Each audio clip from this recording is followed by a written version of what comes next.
ભારત દેશનું ગૌરવ વધારનાર તથા વડોદરા શહેરનું નામ રોશન કરનાર ખેલાડીઓનું વડોદરામાં સ્વાગત કરવામાં આવ્યું। ભારત દેશનું ગૌરવ વધારનાર તથા વડોદરા શહેરનું નામ રોશન કરનાર પ્રિયલ બારોટે સિલ્વર મેડલ મેળવ્યો। સલુંકે પુષ્કરે સિલ્વર મેડલ મેળવ્યો।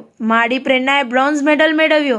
3 ખેલાડીઓએ બેંકોક થાઈલેન્ડ ખાતે યોજાયેલી એશિયન ગેપલિન કુસ્તી ચેમ્પિયનશિપમાં પદક મેળવી શહેરને ગૌરવાન્વિત કર્યું છે। તેમના આ અભૂતપૂર્વ સિદ્ધિને વધાવવા આજે વડોદરા શહેરના રાજમહેલ રોડ કીર્તિસ્તંભ નજીકથી ભવ્ય વિજય રેલીનું આયોજન કરવામાં આવ્યું હતું।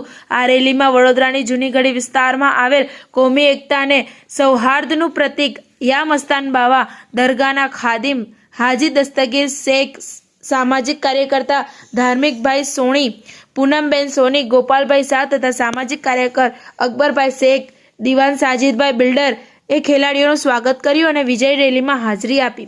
TV18 ન્યૂઝ નેટવર્ક સાથે રિપોર્ટર સોએબ મંસૂરી, વડોદરા।